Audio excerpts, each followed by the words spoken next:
Matthew Spender. Those of you who were here a couple of months ago when Matt Spender and Father Krikor Maksudyan spoke, this is what they were speaking about. The book was not ready at that time. It's out now and it's in the bookstore. And obviously, our speaker for tonight's book, Rethinking Arshile Gorky, about which more soon. We also have the new Project Save calendar. Armenians roll out the carpet, and I want to mention that Ruth Tomasian is also with us tonight, the founder and director, executive director of Project Save Armenian Photograph Archives. Armenians roll out the carpet, and I hope you'll forgive a little bit of promotion here. There's a picture of my mother in here on June, so it's particularly important, therefore, to me. I don't get any extra money for it or anything like that. But the calendar is available in the bookstore, and like all the calendars that Ruth does, it's wonderful. So I want to hand things over to NAASR Chairman Nancy Collegian. Nancy?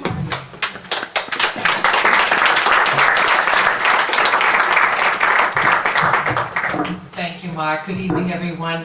I promise not to speak too long because I know you're anxiously awaiting the lecture. But as we approach the end of 2009, I want to thank all of you for being here and also for supporting NAASR throughout this year and the years prior to that. If it were not for you, we could not put on all of these lectures and programs that we hope you've enjoyed over the year. And it has been quite a year. And also, many of you know that we have updated the building with new windows and a new boiler system. So it's nice and warm and toasty, and we hope you're very comfortable. But I did want to say that I want to wish you, first of all, a very, very Merry Christmas. I like to say that, Merry Christmas, everyone. And wish you a very happy, healthy, and fruitful new year. And just thank you so much for supporting NAASR over all these years, and we're very proud of this organization, and I thank all of you, and I really appreciate our staff, Mark Mamigonian, of course, Sandra Jarigian and Kathy Manassian. They've worked very hard, and really it's a joy to work with them. I also want you to notice that we have some lovely Christmas decorations throughout the building. And our staff has done that, but I do want to recognize one of our members, in particular, Faith Cass, whom most of you know. Faith owns Cass the Florist, and she's a very talented woman, and is a member of one of our Armenian classes, along with myself here at NAASR. And she graciously volunteered to help decorate the building and add her professional touch. So there are certain things you'll see throughout the building, as well as this little decoration here at the podium. Now, before we ask Professor Theriault to speak, I want to invite Van Arroyan to the podium. Van is a member of our executive committee and a very dear friend as well to me. And I was going to introduce Sarah Bogosian first, but I felt it appropriate for Van Arroyan to do that because it was Van who really brought to our attention very early in the game that there was this amazing exhibit that was coming to the Whistler Museum, and it was all made possible by a woman named Sarah Bogosian, whom I have since met, and she's quite a dynamic woman. So I don't want to take anything away from Van's introduction. So at this time, I will ask Van to please come to the podium. Thank you, Van, and thank you all. Merry Christmas. Thank you.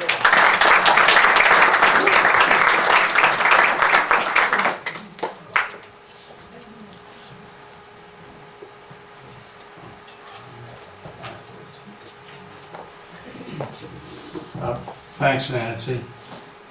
It's not always that a guy is lucky enough to get sandwiched between some very beautiful women.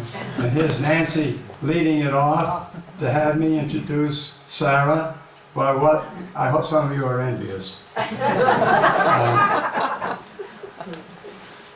You know, it's a little bit of a speech. For me, I've been aware of the fact that our heritage has put some distance between its men and its women. and not always an appreciative distance. And to be here to receive the invitation from Nancy and to have the opportunity, the wonderful opportunity to introduce Sarah, reminds me of an aunt of mine who said she was a school teacher.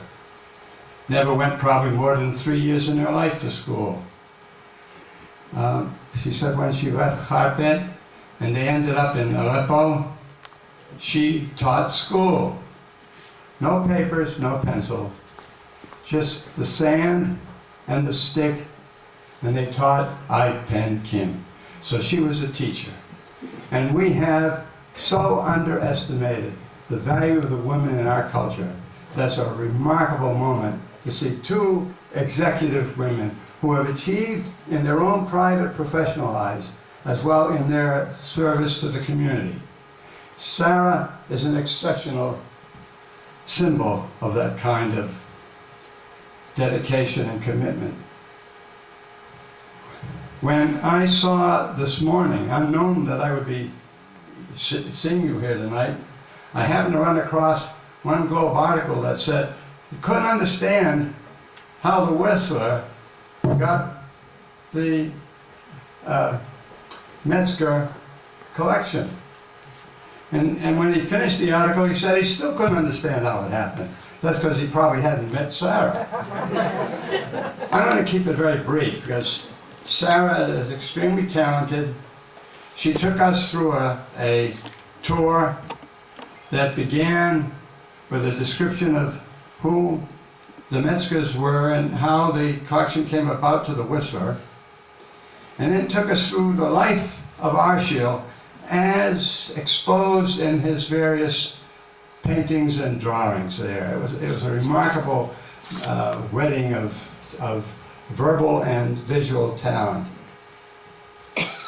And I started writing an article, hopefully it'll see the light of day, but it might not, today, and I'll end with a sentence I had, that after a span of over 60 years, Arshile Gorky, at the end of the docent walk-talk that Sarah took us through, Arshile Gorky, smiling, stretched his fingers and touched Sarah's, thanking her for bringing back to life that which he had struggled so hard for, and became a realization that what he had created was welcomed in a world that was still troubled, in the world that he had left. That, Sarah, is, the way I see you, a creative, productive young woman.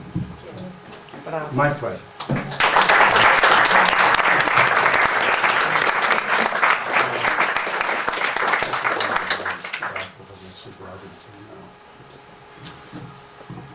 Good evening. It's a pleasure to be here today. I am excited and honored to be introducing our guest to you this evening. It has been a pleasure for me to meet with her on several occasions, not only at the Whistler House Museum of Art, but also at the Gorky exhibition at the Philadelphia Museum of Art. I feel I have a wonderful connection with her, and we've had wonderful conversations about Arshile Gorky, who he was and what he is, and how important he is to all of us Armenians.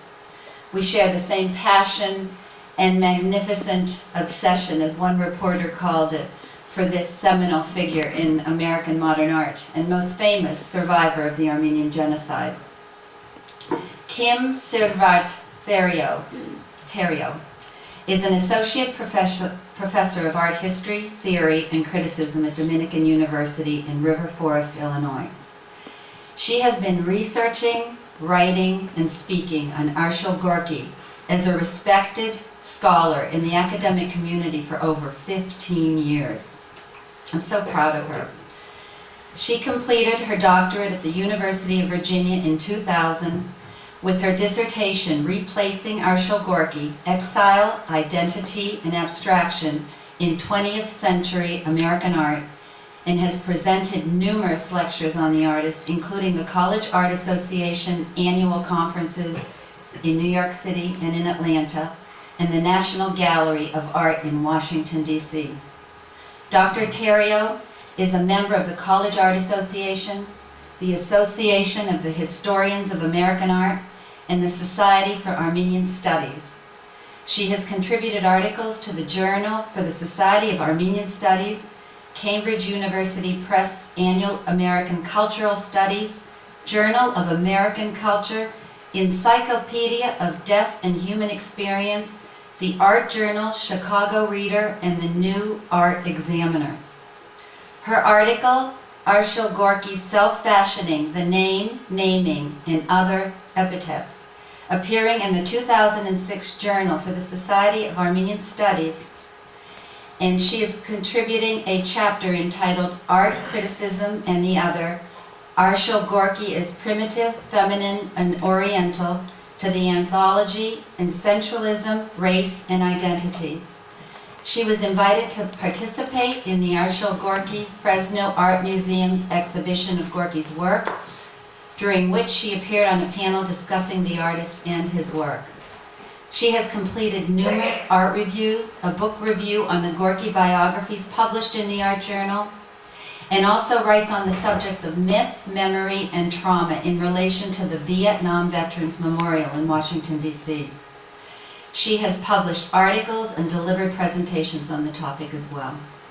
Dr. Theriault co-chaired a session for the 2008 College Art Association Annual Conference with curator Michael Taylor in preparation for the 2009 Philadelphia Museum of Art exhibition, Arshile Gorky, a retrospective, a truly amazing exhibition. Also contributing an essay to the exhibition catalog entitled Exile, Trauma, and Arshile Gorky's The Artist and His Mother. This interesting essay and compelling essay is a compression of the issues she presents in her newly published book. Rethinking Arshile Gorky, published by Penn State University Press, examines the link between the traumatic experiences of Gorky's childhood in Armenia and the development of abstraction, culminating in his paintings of the 1940s. Using theoretical approaches, Theriault re-examines Gorky and offers new interpretive insights into Arshile Gorky's work, elaborating upon the themes of displacement, trauma, and memory, as well as identified issues of identity, originality, and mourning. These are key to her investigation of Gorky and interpretation of modern art and modernism. She was recently awarded a publication grant from the Society for the Preservation of American Modernists for the book, in addition to numerous grants from Dominican University. And so, without further ado, please join me in proudly welcoming Dr. Kim Sivbad Theriault.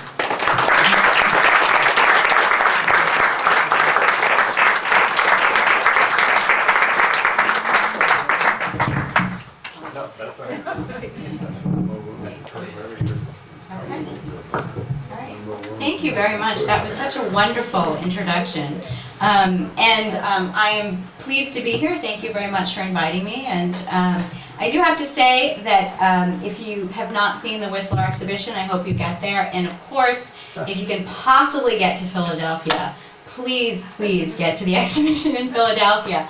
And I say that for a couple reasons. It is absolutely amazing. I spoke to the curator just about a week ago, and he said that actually the artist's widow was at points in the exhibition just in tears because she had just never seen an interpretation of his art in quite this way. And I also want to urge you to go because this is the only place where all of the paintings are going to be together. I know that the Whistler's Park Street Church is coming back and is not going to London.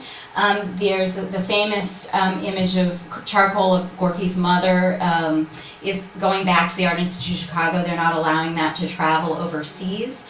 And also something else to consider about this exhibition is that because the state of Pennsylvania recognizes the Armenian Genocide and they have passed a resolution all of the wall labels do refer to the Armenian Genocide with a capital A and a capital G.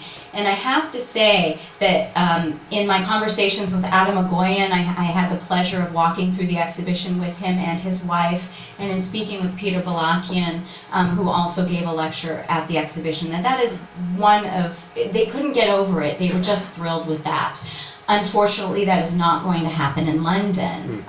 The Tate has apparently been legally advised not to do that, so there will be no reference to the Armenian Genocide. I would hope that that could be changed, maybe with some proper outcry, but as far as I know, that's not actually going to happen. So hopefully when it goes to LA, that will be the case again, but in addition to missing a few works, that, as you'll find from my presentation this evening and from my book, is, I feel, a really key element about him and his art that is necessary. So, okay.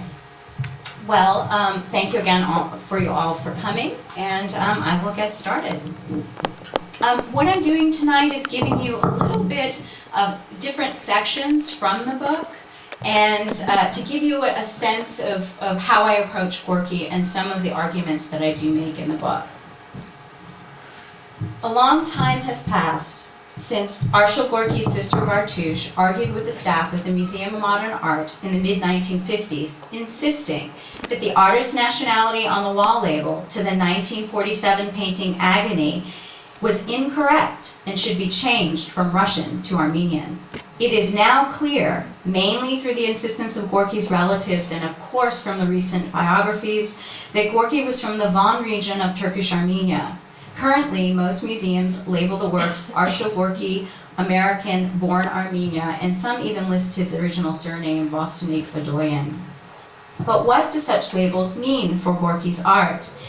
If he wasn't Russian, but he had a Russian name, and he was an Armenian, but he was from Turkey, and yet all of his work was completed in America, these implications are problematic. Even Gorky's place in modernist art history is ambiguous and changing. For example, Gorky has been situated as the last surrealist and the first abstract expressionism. The first abstract expressionism, and I want to underscore that this was something that the Philadelphia Museum of Art exhibition was trying to kind of redefine, to kind of see Gorky in his own light.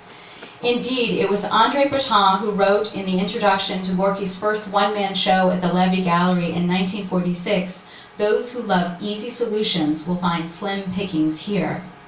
The crucial element that underlies such confusion and that has never been sufficiently addressed is the core interpretive problem of displacement and identity within Gorky's biography. What exactly did it mean to be an Armenian immigrant in the United States when Gorky arrived in 1920? For Gorky, like so many Armenians, being in America meant having been forcibly driven from ancestral lands by the Ottoman Turks, escaping from years of oppression and racism endorsed and promulgated by the Turkish government, and surviving the Armenian Genocide, which meant torture, rape, and the full gamut of crimes against humanity. But Arshile Gorky painted in the United States from 1920 to 48 and is known mainly for his unfortunate biography, which always accompanies explanations of his work. There's a picture. This is a Wyatt Davis picture of Gorky. He was born in Turkey prior to the Armenian Genocide of 1915. His father fled to America to avoid conscription in the Turkish army. Gorky and the remainder of his family fled on a death march. And the popular story is that his mother died of starvation in his arms before he and his younger sister finally made it to America.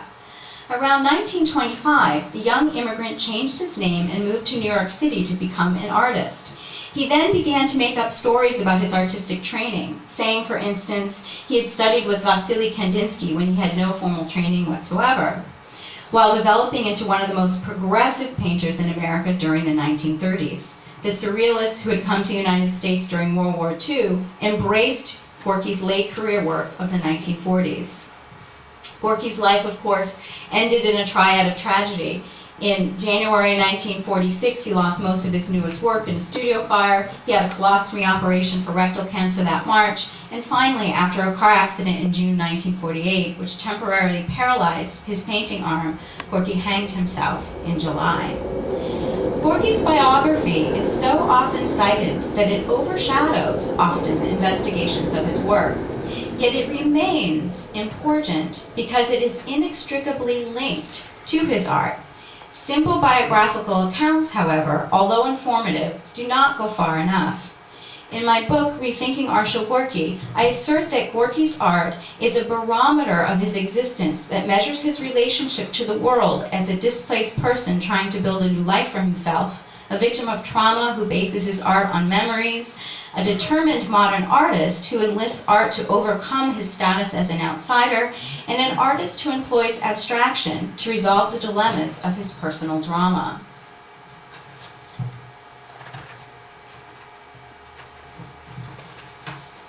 Gorky had an uneasy relationship with his past that is mired by complications of his ethnic identity.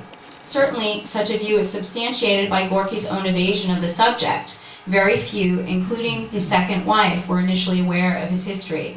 A study of the Armenian Genocide survivors, published in 1996 in the Journal of Traumatic Stress, suggests that individuals did not speak about their experiences as a result of not being able to express rage or resist it when it occurred, leaving them feeling impotent, or they were afraid they would cry, be judged as weak, or be devalued or stigmatized because they had been victimized. Consistent with trauma survivors, Gorky did not discuss the Armenian Genocide, nor did he depict it in his work.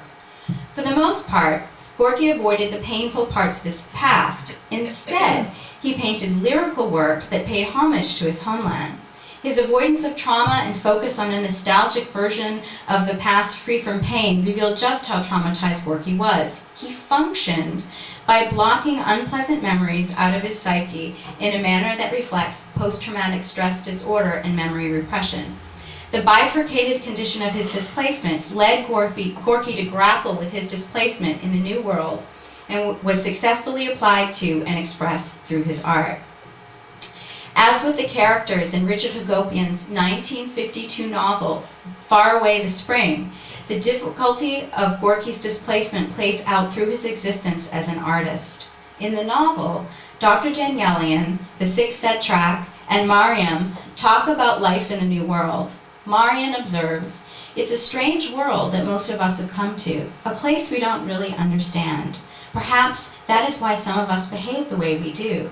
The doctor replies, "Of course, it is different to be in one's own country, but when we have no country, we must live as best we can." Gorky lived as best he could through his art, and in doing so, contributed to the development of American modernism. Not only was he displaced from his homeland, but when Gorky arrived in America, he was also displaced from both the Armenian community in America and the American mainstream because of his aspirations to become an artist. Gorky's first biographer, his nephew Karim Muradian, insists that Gorky's mother had exposed him as a boy to Armenian art and had encouraged him to become an artist, perhaps with trips to their ancestral Vank, Charahan Serp Nishan, which you see on the left, or to Akhtamar, which was not far away from Korkum, which you see on the right. In America, however, general Armenian ideals were different. Many Armenians settled in communities such as the Boston suburb of Watertown, Massachusetts, where Gorky lived with his older sister. It was here that Gorky quickly took up the task of becoming an artist. When most able-bodied young men in the community were generally expected to finish school or go right into the family businesses or factory work to support the family. And we should note that Gorky did briefly work at the Hood Rubber Factory until he was fired for drawing on the crates and the soles. I'm not sure exactly, it might have been both, I've heard different versions, but. An early painting by Gorky, like the impressionistic Park Street Church, which you see here, this is owned by the museum, the Whistler Museum, is not only an example of Gorky's persistence, but is also indicative of Gorky's desire, almost immediately upon his arrival, to explore the new styles of art available to him in the United States. In Portrait of the Artist and His Imaginary Wife, dated by Gorky in 1942, is painted in 1923, but generally accepted as later. Gorky shows he had this habit of redating his paintings to make it look like he was more fully developed earlier on in his career. But Gorky shows that he realized what was to some extent the irretrievability of his former destiny. The imaginary wife, a classic Armenian beauty on the right, here appears as an apparition of the woman he could no longer meet because the genocide killed her, or because she couldn't exist in America. Gorky's mourning for this lost life is evident by his depiction of himself with lowered head, shadowed face, heavy eyelids. I believe that the eyelids actually refer to a saying that Gorky both spoke and wrote, "You rest on my eyelids," which meant basically, thinking of you weighs heavily upon me. And it also refers to his displacement. This terminology is from a poem by Elward entitled Lady Love, but also seems to be a colloquial expression that might have existed in some similar form in Armenian. Such melding of language seems to suggest the process of Gorky's thinking and manner in which he addressed his life and art. When Gorky moved to New York by 1925 to become an artist, he taught himself Western art by analyzing it in museums, galleries, art books, and reproductions. Unlike European or American artists who received extensive formal training and were introduced to important artists by their teachers, Gorky chose for himself the artists that interested him and that he decided were worthy of study. These included old masters, 19th century academic painters, and eventually the European early modern masters such as Cézanne, Matisse, and Picasso. Just as he was an immigrant who must learn a new language in his new country, Gorky set about to learn art by accumulating a visual vocabulary that he could eventually integrate into his own compositions. As a burgeoning modernist artist, Gorky deemed it necessary at that time to see what came before him, to learn it, address it, and most importantly, to move beyond it. This 1927 landscape in the manner of Cézanne exemplifies how Gorky studied and used Cézanne's planar structure. So there's this planar breaking up of the tree, which comes from Cézanne, comes from his study of Cézanne. A significant comparison can be made between that of Picasso's studio of 1928, which you see on the right, and Gorky's organization from 1936. Now this is a well-known comparison. It's one that Melvin later made in his book Arshile Gorky, and one that was also in the recent show at the Whitney on Picasso and his influence on Americans. Although in organization there's an underlying structure defined by black lines, and Gorky adopts the motif of Picasso's doorknobs or breast-like forms. So this is actually a door here, and Gorky's kind of changed. He's got the basic structure, but has kind of changed it somewhat.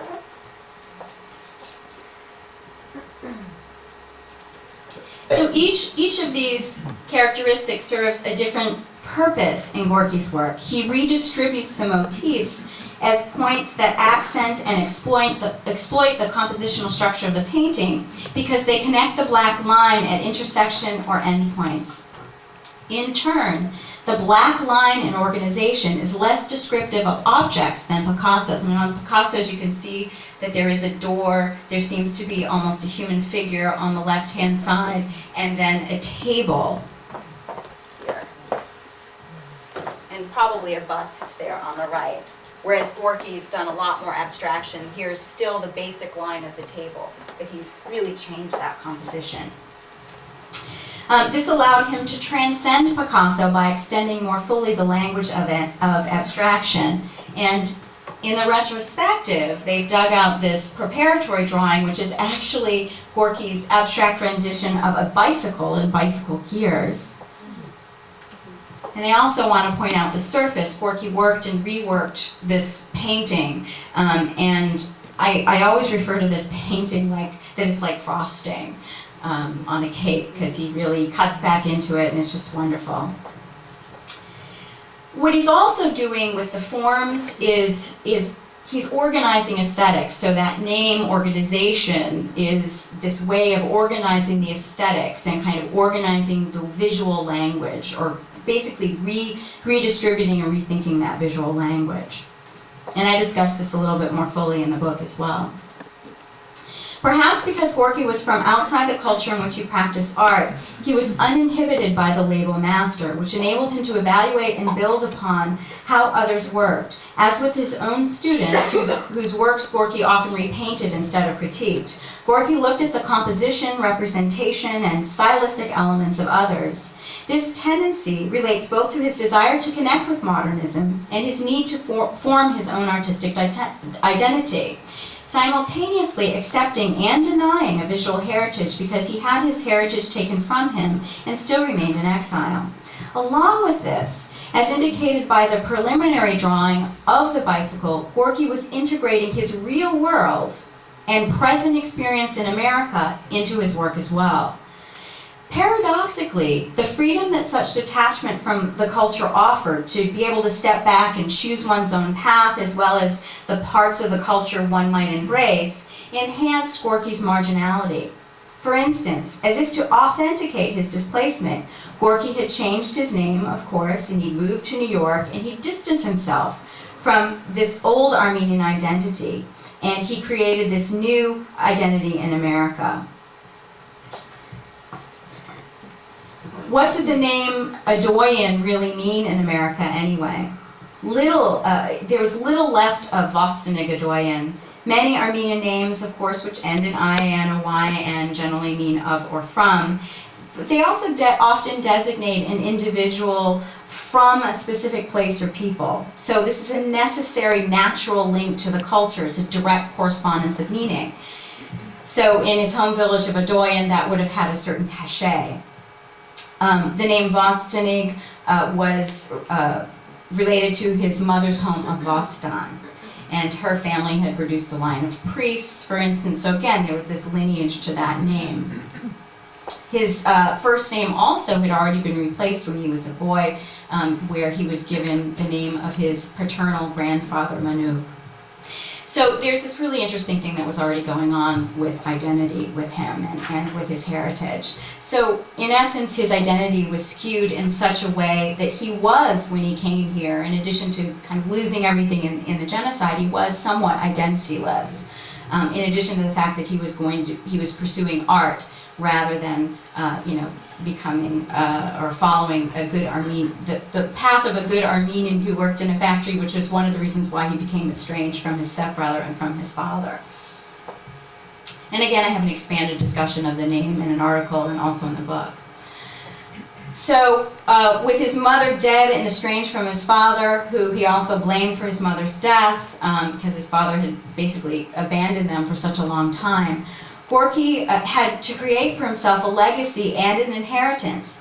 He created a self for himself out of the history of art and by his practice of making art. Even his choice of another artist's surname from the writer Maxime Gorky, itself a pseudonym, redoubles signification of the name as an artistic creation. Gorky's identity then cannot be separated from his art. It's really made up out of it.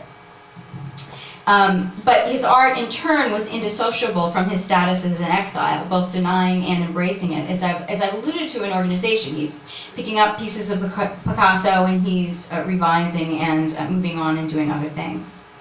The irony here is that throughout his career, Gorky developed an artistic process that relied upon memory as a superstructure into which he spliced observations from his present experiences. And this is evident in a pretty rudimentary manner, pretty basic manner, in his work, Portrait of the Artist and His Mother, which you see on the left, and this is the Whitney version. And on the right is the photograph of the artist and his mother, upon which this is based. So this was a photograph taken in the old country before his mother died, and of course before he left. So common are stories of how the artist painted and repainted the image, not only in various versions. Of course, there's another famous version that's in the National Gallery of Art. Oh, and in that retrospective exhibition, this is the first time that the National Gallery version and the Whitney version have been placed side by side. So it's fascinating. It was fascinating to me since I had to make separate trips to New York to see it in conservation at the Whitney and then separate trips to see it in storage at the National Gallery. So it's pretty amazing to be able to see them both together and compare them. So Gorky is believed to obsessively scrape down, rinsed in his bathtub, and worked this image over and over in order to achieve a haunting and polished effect that he desired of the image. Or perhaps this action was a kind of incantation to resurrect his mother, at least visually in the painting, as if by engaging in the act of painting her, somehow brought her back to life, or it at least transported him back to that moment where he was standing beside her. Gorky moved in and out of time and memory, and in and out of using other images and artists as starting points for his painting. And in turn, in the 1930s, he started to relate some of his works to Armenia. So here is image at Horkum, named for his boyhood home. And so he started doing this here and there with the images of his mother. He also, where he would kind of refer to the old country, and then we have here a work in the 30s and a couple different versions of Horkum. And then this develops later in the 1940s, and I'll talk about Garden and Sochi in just a little bit. There is an increased and more visible splicing of past and present in the 1940s work. And part of this is due to time spent outside of New York City, in Virginia and Connecticut, being back out in the landscape, as many have noted. But it can also be directly related to the permanence of his situation in America. It was during this era that Gorky married and began having a family. And I talked with Gorky's widow about this, that he just, even though she often felt guilty that they were taking him away from his painting, and at the same time, just having those children was just this huge joy. So there's, again, this kind of strange, this difficult conflict with him. And it was during this era in the 1940s that he married and began having a family. Indeed, it's well documented that the need to form families was, just as was succeeding at a chosen profession, extremely important to survivors of trauma because it served as physical evidence, not only to others but to the survivors themselves, as an appearance of having overcome the past. This enhanced attachment to the past works conversely as a response to Gorky's physical estrangement from the old country. Significantly, too, Gorky began to look at the landscape or scenes around him for inspiration. Gorky's work also became more abstract as he engaged in numerous drawings that recreated and heightened the essence of an arrangement in front of him, such as depicted in the drawing Virginia Landscape. And this is one of many, many drawings of the Virginia landscape that he did throughout numerous periods of times and visits in the 1940s to his in-laws' farm in Virginia. And this was completed in 1944. At the time, Gorky's wife Agnes and he were spending time in the country in Virginia and Connecticut. Gorky used the landscape as a point of departure through which he accessed images or idealizations of his childhood home. So something was a memory trigger often in these cases. Just as Gorky trotted out ethnic dances at New York parties, he mined his memory for old country experiences in a way that often combined the past and present in abstract terms. For instance, the 1944 How My Mother's Embroidered Apron Unfolds in My Life is an abstraction based on a memory of how when he was a boy his mother would hold his face close to her apron body and tell him folk tales. Gorky remembered that her stories and the images, her stories and the embroidery on her apron got confused in my mind, and with my eyes closed all of my life, her stories and her embroidery kept unraveling pictures in my memory. So he was melding also the identifiable and the abstract. So you can see here these washes of paint, but just a little bit you can see in the center a standing figure and a figure of what appears to be a young man who has his face pressed up against her apron. But again, they're washed over and they're kind of mixed in with the color and the dribble of the paint. Interestingly, it was when Gorky's life in America became permanent after he became a citizen in the late 30s, married and started having children, and became more closely associated with the Surrealists. Now, the Surrealists were European artists who created art that embraced the dream world and free association of Sigmund Freud in psychoanalysis. Oops. And you see him there with the kind of leader of the Surrealists, Andre Breton. It was about this time that he began also to draw strongly from his pre-genocide Armenian memories. And it was at that time, too, concurrently during the 1940s, during this engagement with the Surrealists, that his work became more abstract. As the renowned literary critic and exile Edward Said explains, exiles regard experiences as if they are about to disappear. What is it that anchors them in reality? What would you save of them? What would you give up?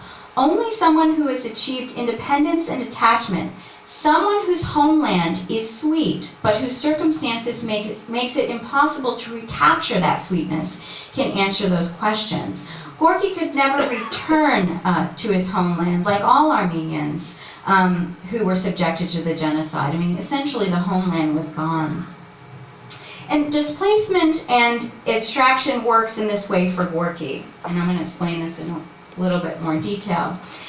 Although the initial inspiration for many of Gorky's late works was the American landscape, so he would be sitting in front of, on the Virginia farm looking at the fields, its subject was often the childhood memories or places such as the Garden of Khorkum.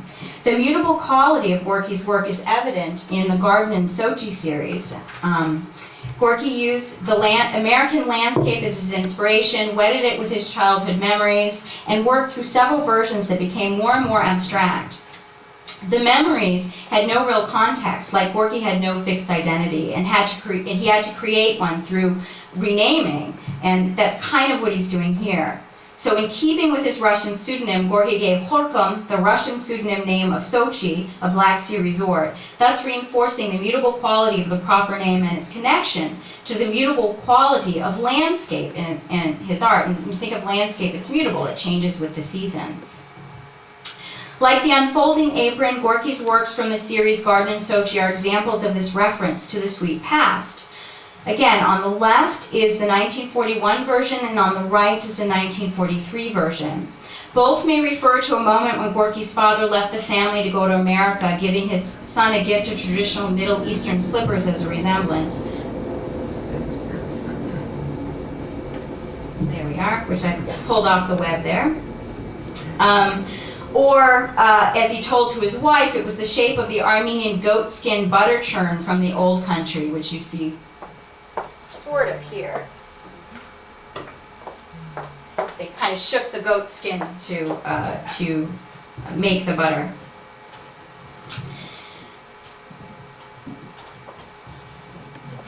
But it also becomes somewhat distorted because, like in a dream, memory becomes distorted, and it can also trigger things in the present, such as the Virginia landscape reminded him of home. Or in this case, you might have seen this work on the left, which is by Juan Miró, which is still life with old shoe, and that's another possible source for his work. Margaret Bedrosian, author of The Magical Pine Ring, a study of Armenian American immigrant literature, comments on the effect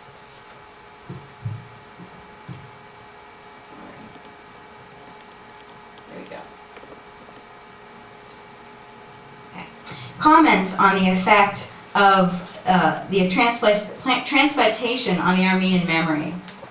The most significant features of this life lie beyond objective documentation. Only fleeting snatches of memory and the springs of dreams and nightmare can point toward what no longer exists.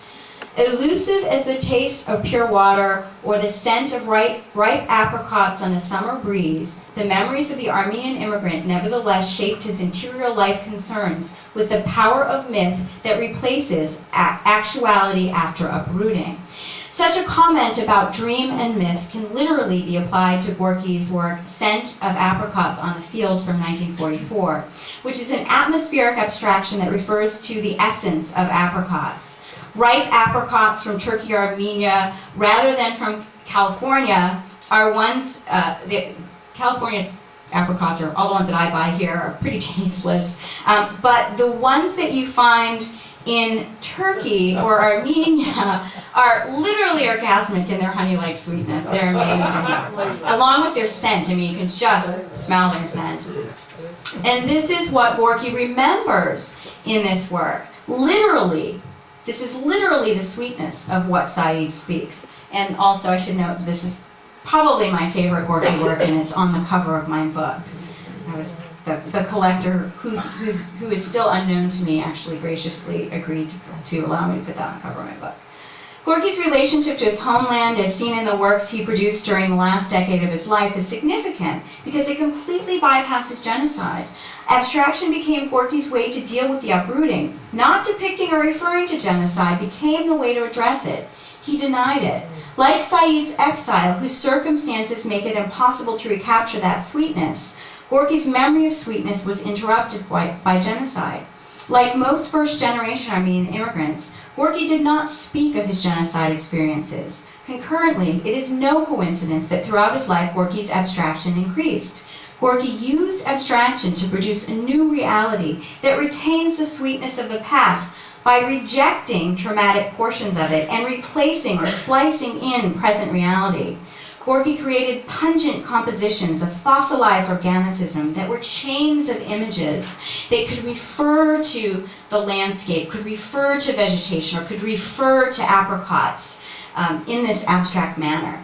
So in this manner, a picture is conceived of as a system of relationships between objects and space, in which parts are removed from their identity and made to function in a new manner, and then organized into this new synthesis, which is his abstract work. Ethel Schwabacher, Gorky's first biographer, referred to this process as producing imaginary gardens with real toads. Gorky really suggested himself that such manipulation produced a disorder, and through this a new reality could be produced. He said of this process,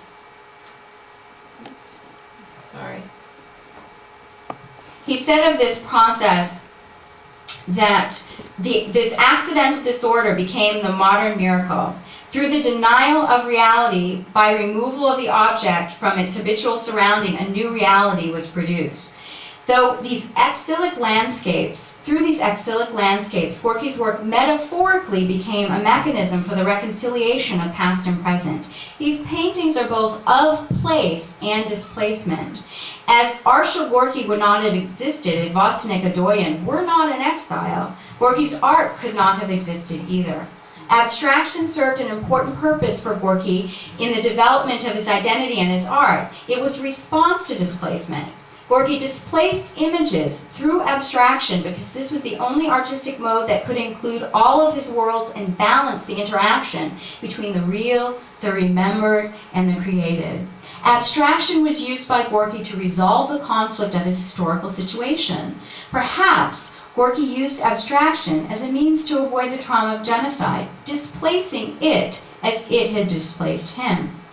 As I've said, although the initial inspiration for many of Gorky's late works seems to have been the American landscape, it is often mixed with these childhood memories of Gorkum.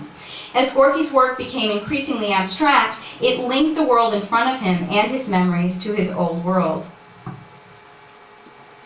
The series The Plow and the Song, and this is The Plow and the Song 2 at the Art Institute of Chicago from 1946, was based on the songs farmers used to sing in the old country while tilling the fields, and is commonly understood to be based on the unique form of the Armenian plow, which you see here. And I should note that this is he made 3 versions of these plows, and they are on exhibit in Philadelphia. And I should note, this is the one image that's broken. It's supposed to have a little bit of a longer handle.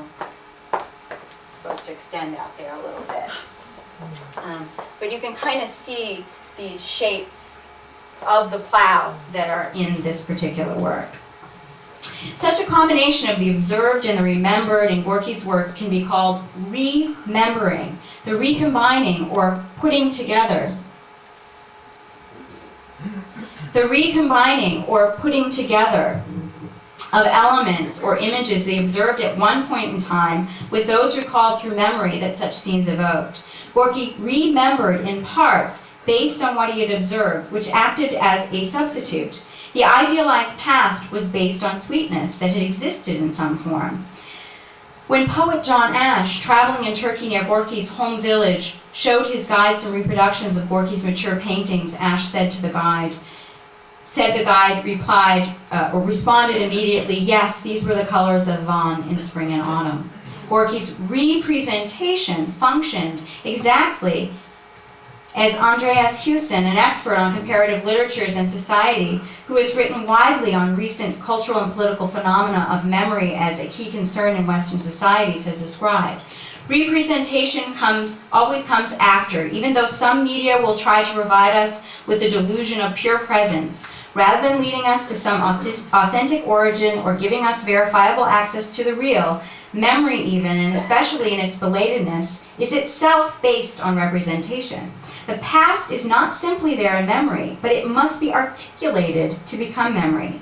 The fissure that opens up between experiencing an event and remembering an event, in it, representation is unavoidable. Rather than lamenting or ignoring it, this split should be understood as a powerful stimulant for cultural and artistic creativity. Gorky's paintings were, as we have seen, places where identities are created and the past and present exist harmoniously with each other. In some ways, this practice followed the Freudian explanation of dreaming, which included four mechanisms: representability, condensation, displacement, and symbolization. In this process, an event or observation is encoded into memory and the mind accesses it through a cue-based retrieval system, meaning that something triggers its immersion. The result is then condensed or reduced to an essential form and relocated from its original context and inserted into the dream world, where it symbolizes a feeling, fear, or key desire, what Freud referred to as a dream facade. In the case of Gorky's art, dreams related to Gorky's practice of free association and a visual stream of consciousness that began with the representation of the observed. For Gorky, dreams, remembering, and representing were at the core of his artistic production. Through these exilic landscapes that were remembered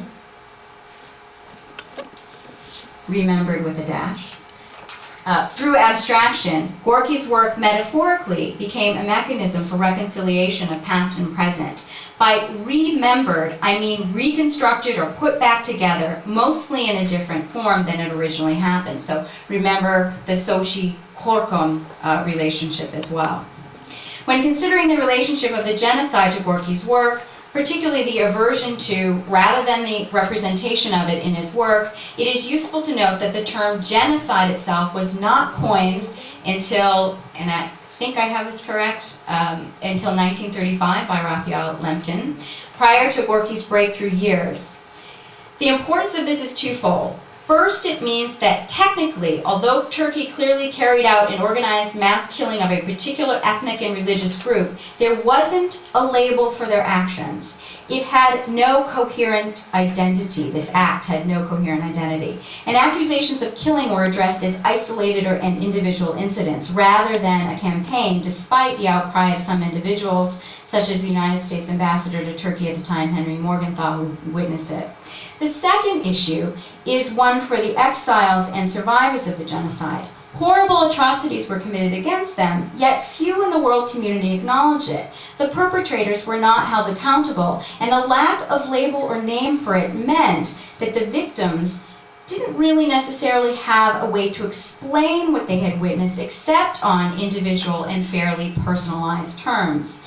This meant that there was little broad-based acknowledgement of their trauma, other than an image of the starving Armenians, which was not necessarily understood as linked to genocide, and many victims of the genocide were unable to mourn publicly. One of the reasons it is important to examine the way that this experience manifested itself in an artist like Arshile Gorky is because genocide is not specific to Armenians or the Jews, and because genocide continues to happen. Gorky's trauma is perhaps difficult for us to understand in the 21st century, but we have seen what can happen when suffering is internalized.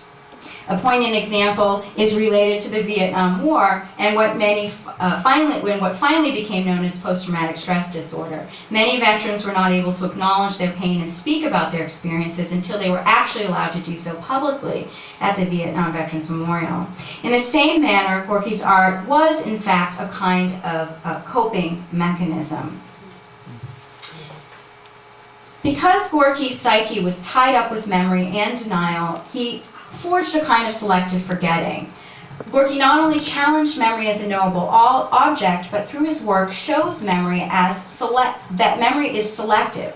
We remember some things and leave others out. It was a deliberate attempt to construct a new life and to withstand the trauma of the old one.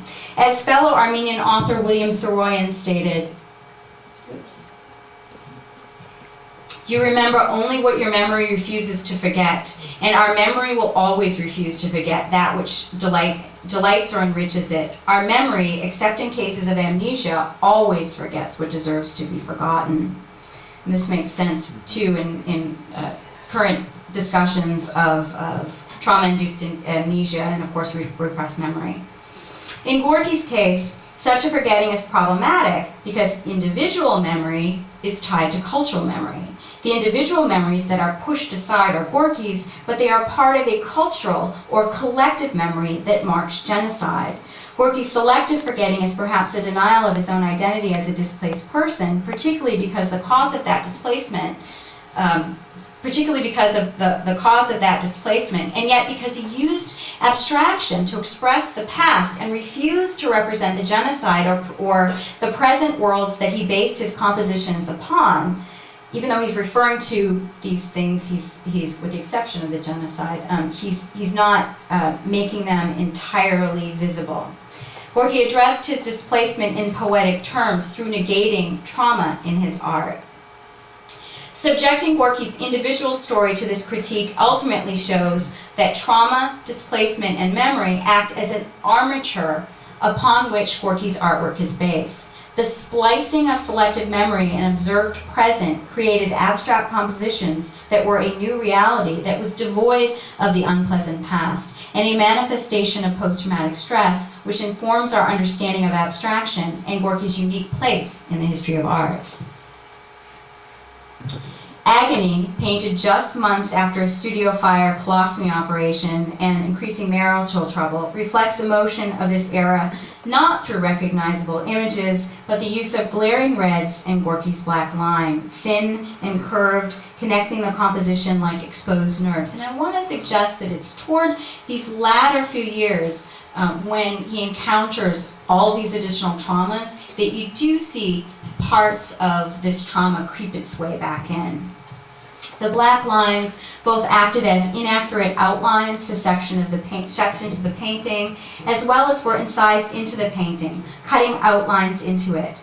These thin, nerve-like lines reflect the stretched, almost snapped nerves of Gorky's life.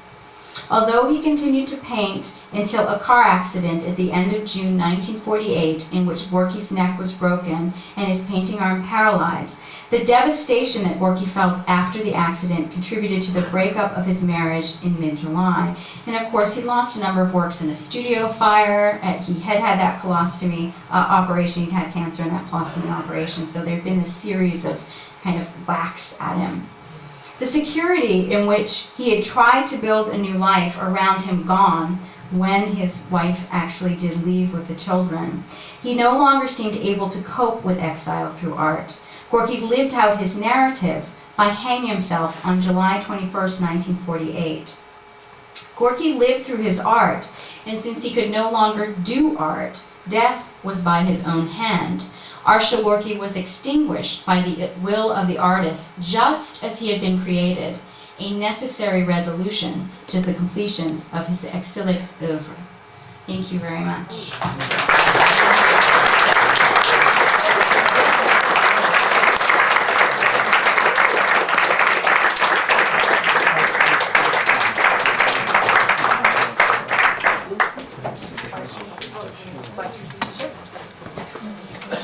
I was trying to finish that before my niece fell asleep.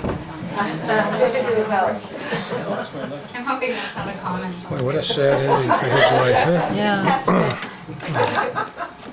Let Kim catch your breath for a minute. I want to thank Kim for an incredibly rich presentation.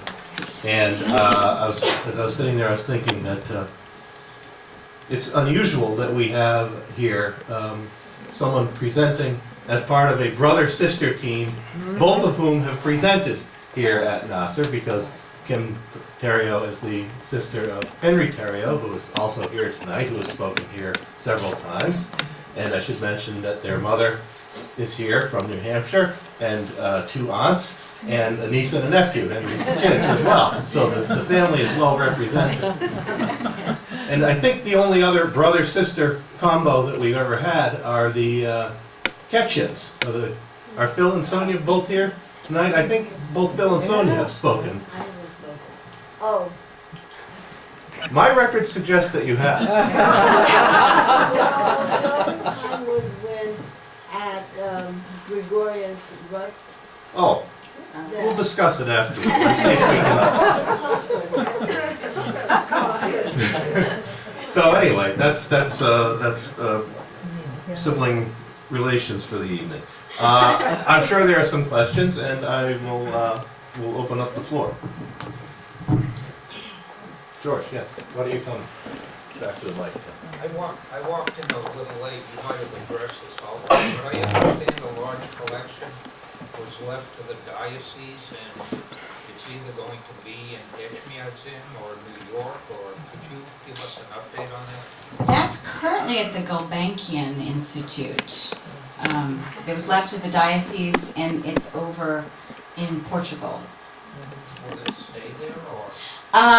As far as I mean, the diocese owns it, but there are pieces, for instance, that were at the exhibition in Fresno a couple years ago, and so they do loan things out. They are actually the people who own the plows, and that was left by Karlin Meredian to the diocese. They also own Gorky's letters, which are a little bit of a controversial subject, because the letters that we know that Gorky speaks about Armenia, notice I didn't really quote Gorky that much, are believed to possibly not exist. So a lot of what we've understood of what Gorky is, and this romance that he had with Armenia, while I still believe that that's present, wasn't probably expressed in the terms that we know. And that's something that there's a lot of source material that's coming out on Gorky, and that's one of the things that they're trying to clear up. Yes. I went to an exhibit of his work in New Haven in the mid-90s. It was mainly charcoal drawings. What's the role of those in relation to what you talked about? The drawings are interesting for Gorky. And this is another interesting thing about the Philadelphia exhibition, is they have places where they've selected a number of the drawings. For instance, the liver is the coxcomb, which I know I have an image of here someplace on my database here, from 1944, is one of Gorky's masterpieces, owned by the Albright Knox Art Gallery, and they have chosen a number of, I want to say, what is there, maybe 8 preparatory drawings that show how he got up to the development of that painting. However, not all of Gorky's drawings are preparatory drawings. It was often after that he decided that he was going someplace with these and maybe to develop them into paintings. The drawing is just something that Gorky did. He would sit there and at cafes, and he would sit there and draw on napkins. I remember speaking with the late scholar Melvin Lader, talking about how when he was doing his catalog raisonné of the drawings, which has been taken over by the Arshile Gorky Foundation, which is primarily funded by the family, that he was just amazed that for 50 years people saved these napkins, So it's just one of those things. It was just one of the things that he did. He was a true artist, and a true artist's artist. Does that answer your question sufficiently? I think so, yeah. Okay. Would you talk a little bit about his social and business life in New York? Did he mix with other Armenian artists? And did he have an agent? Did he exhibit in galleries or anything? He exhibited in galleries. He actually had a wonderful patron, Bernard Davis, who was out of Philadelphia. He mainly hung out with other modern artists, or the people that we know who have become famous modern artists. So Willem de Kooning was a big buddy of his. Stuart Davis also, until they had a little bit of a falling out, slightly a political falling out.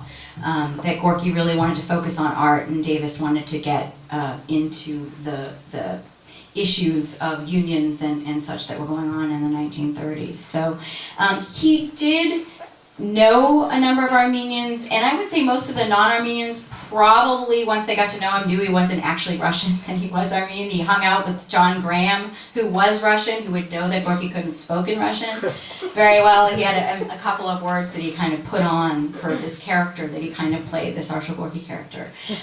Also, I should mention, and I have a little dig in my book about this, he did frequent an Armenian restaurant in New York, and I happened to meet a descendant of somebody who owned that, and they were just bemoaning the fact that Gorky, in repayment for them feeding him, because oftentimes he didn't have money, gave them a drawing. They used the parents who looked at it and thought, what are these scribbles? Used it to wrap fish. Oh no. And the descendant was asking me, so how much would something like that have been worth now? So there's this really interesting relationship that he kind of had at that contemporary time with Armenians. So Raoul Heg, who was a sculptor from Armenia, of Armenian descent, was pretty good friends with him. He did not get along with William Saroyan at all. So there was some very interesting, again, this kind of identity, this change of identity, and this idea of wanting to become an artist. He had this kind of strange relationship with the Armenian community, and this is actually the subject of my next essay, where I'm going to be talking about this a little bit, because he's so important to the Armenian community. I mean, he flies in the face of denial, essentially. He flies in the face of, we're still here and look at what this person did. And so he has a really important place for Armenians as far as our identity, and it's a very kind of difficult and a kind of messy relationship. Yes, Joe. Members of his family lived in Waltham, I'm aware of, and the pieces of art that they had, I understand, were given or loaned to the Rose Art Museum at Brandeis. And I was wondering whether you know the disposition of those, given the tenuous nature of the museum itself right now. If they were loaned, they would have been returned. Once they're given, if the Rose goes, and they sell the collection, they sell the collection. But there are some family that I met, and I unfortunately cannot. There are some family that I met there. They do still have some of his works, and as a matter of fact, one of their pieces is on exhibition there. So. The Bavarian family? Yes. Yes. That's what I'm talking about. Yes. So they still own them, and were approached and have loaned a piece to the exhibition. Yeah, Greg. Yes, I saw a documentary many years ago about Gorky's murals at the Newark airport and how they were uncovered. I guess he did that under the Works Project Administration, which, part of the New Deal would help starving artists get employment. But did Gorky do a number of works for the WPA? And I was just curious about your comment a little while ago where you said he had a falling out with some of them because he was not political, but the other artists were. Did you understand why he wasn't political? It's interesting because he kind of was. He was very for the establishment of the Armenian Republic until stuff kind of started coming out about Stalin. There's a lot of that with his relationship with his younger sister Vartush, who was the one that he came to America with. The murals, there are 2 surviving murals from this that were discovered 73 1993 where they exhibited. Oh goodness, I'm an art historian, I'm really bad with dates. And the two surviving ones were actually recently conserved by Philadelphia as part of this exhibition. So they were just done at Williamstown, yeah. So they were recently conserved. They've been conserved before because initially they'd been covered with paint. So the story is that a lot of these artists in the 1930s, in order to survive, were able to apply for projects and get projects through the Works Project Administration. And it was a Roosevelt, kind of New Deal project. And that kept a lot of them alive and fed, and also produced a lot of great art. And your old post offices, if you go to any of your original post offices, you would see murals. Those were probably done by artists as part of that program. So there were a number of them that were employed, and so they also, you would compete for projects. So there are a number of studies that he did for proposed projects as well. So. Where did he get, or where did you take the name Arshile from? And then, what sort of reaction did his family have to him changing his name? I mean, is there anything on the record? I mean, did he insist on being called Gorky, or? Yeah, actually, in particular, Sister Bartouche would refer to him that way. But I think, that all essentially gets a little bit messy too, changing his name. I mean, it seems like, and I elaborate this a little bit more on my essay, that, he just didn't want that patriarchal connection necessarily, because he was really irritated with his dad. So that was part of the reason. But, to get into the name itself and kind of what that means, a lot of people have talked about the last name Gorky meaning bitter, and of course there's this level of associations with that name Gorky because it was Maxime Gorky's, and so there's a certain automatic heritage and recognition, and one time in an interview he claimed to be the cousin of Maxime Gorky, which totally doesn't make sense if Maxime Gorky is a pseudonym, but some people didn't know that. So you would get this automatic kind of connection. Now the name Arshile is defined in a couple of ways. That it's a variation of the Armenian Arshak, or a variation of Achilles. However, and I have to say that I would subscribe to this. In Adam Agoyan, who has named his son Arshile, by the way, makes a very convincing argument that no, that was in fact a Georgian name, and which makes sense because before Gorky made it to America, he was in Tiflis for a little while. So he probably would have encountered that name, and it makes sense because Georgians, as opposed necessarily to your straight Slavic Russian, Georgians at that time in the late 20s and into the 30s were one of those kind of hip nationalities to be.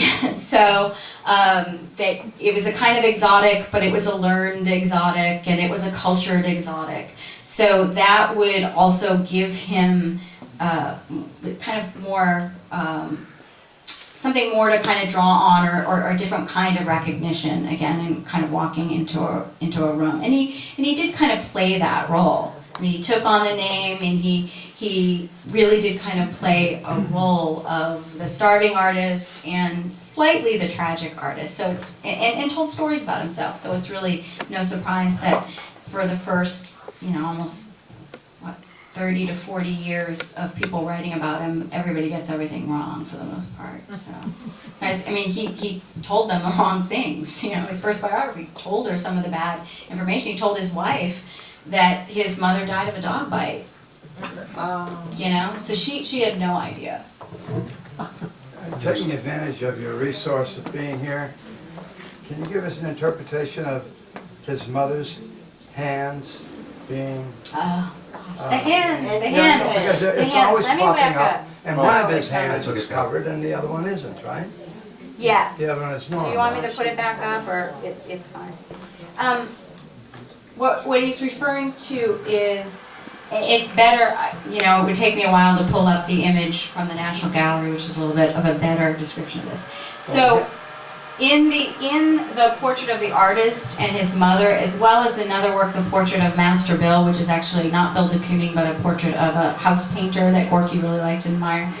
He's not really defined the hands, and there are lots of interpretations about this. Peter Balakian is like, you know, he can't touch the hands, and so he's not made them recognizable. And in Adam Ogoyan's film Ararat, you see Gorky on his knees in frustration, putting his hands against the hands and messing up the hands.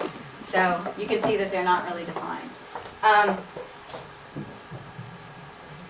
I argue in my book that you can interpret Gorky in such ways that, I mean, he wanted you to come to interpretations from your own information, and you didn't necessarily had to know exactly what he was trying to do. You didn't necessarily have to know exactly his biography. Like, you know that this is some kind of strained relationship here, even if you don't have the background information of the genocide here.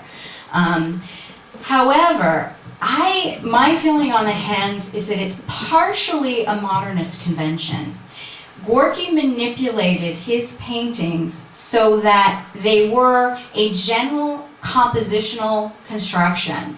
And in modern art, and in particularly, we're at an era before abstract expressionism. There's this idea in abstract expressionism of making an all-over painting, a non-hierarchical painting, which means that no part of the painting is more direct or more recognizable or more defined than any other part of that painting. And I think he's kind of starting to do this, because what he's done is he wants you to get up and look at the faces a little bit more. He wants you to see this as it is a picture.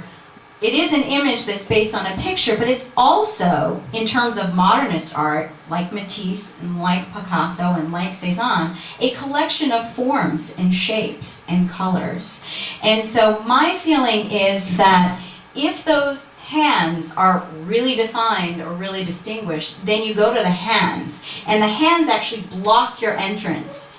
Any definition of the hands would block your entrance into that painting and into seeing the composition as a whole and into kind of getting the overall emotive quality. And that's sometimes what details do. You get so stuck on a detail that you can't see the forest for the trees. So that's generally the interpretation that I go with, but there are other possibilities. And Adam Ogoyan admits that his interpretation of Gorky painting that work is a fiction. It's a fiction within a fiction. It's a story within a story, but but according to what I think Gorky's feeling is about people having views about his art, that it's actually okay that Adam did that. So. But could those symbolize her being cut off, since he's only half cut off?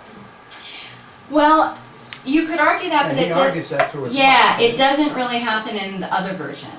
So, it also can mean he's at a different point in time, in space or in time, where he has an existence. If you look, his right hand is actually a little bit more defined.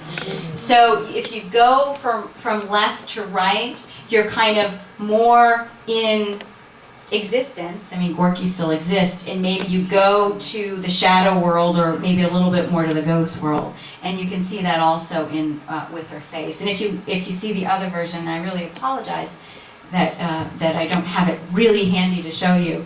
The National Gallery version is much paler and much more kind of washed out, almost. But also she's referred to as kind of maybe having a death mask. So there is this idea of you're kind of moving from existence to the immaterial, or living to dead. One more question. Yes, sir. Yes, I was just, where he has so many different styles, what style would you put this painting in? Well, the challenge of the artist and his mother paintings are that he kept them. He kept them, and as late as 1941, no, sorry, 43, his wife saw him working on these. So the challenge then is that he probably started this in 1920. Notice I didn't put the dates up there because I'm still on the fence about the dates. He probably started working on this in 1926, and that's partly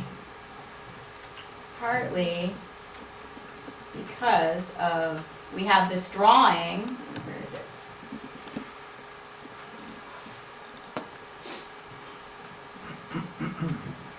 Where is she? There she is. We have this drawing, which when I examined this way back, and then we were standing in front of it in the exhibition. It has the date of 19-something-6 that looks like a 2, but also looks like a 3. So this could have been like a preparatory drawing, maybe I think it's 1926, and it's probably something he worked on, but probably finished it at some point as a preparation to the paintings. But he kept working on these paintings, so the challenge is that it could be that they're not necessarily completely indicative of that early work of pre-1930, that there's probably some concepts and some things that he was exploring from the 1930s, which would be the works-like organization that are going into it, but we're not entirely sure. So technically this is an abstract expressionist work, even though he was getting into abstract expressionism, and I couldn't give you an ism necessarily into which this could exactly date. You could argue that it's somewhat related to social realism, which was going on in the late 20s and into the 30s. He was hanging out with the Sawyer brothers, for instance, who did portraits, Jewish artists who continued to do portraits, and I don't want to say necessarily similar in style, but a similar interest in the figure. But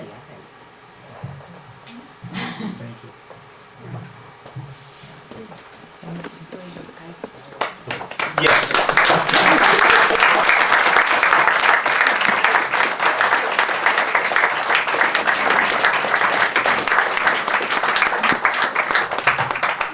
I want to remind you that Dr. Theriault's book, Rethinking Arshile Gorky, which is very recently published by Penn State University Press, is in the bookstore. I know she would be very happy to sign copies of it.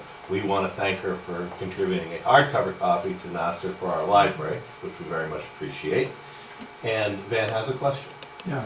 Are we giving a discount tonight? Are you looking at my notes, Van? And for also this evening, every purchase of $25 or more, you'll get a raffle ticket, and we will be having a drawing and giving away a copy of the book. Everything in the bookstore tonight is 20% off, except those things that are more than 20% off. And there's a list of those deep discounted books in the bookstore. We would encourage you to shop and purchase, and in order to encourage Kim, we would like to present her with a little something and our gratitude. Thank you, Kim. Thank you, Sarah. Thank you all, and ho ho ho.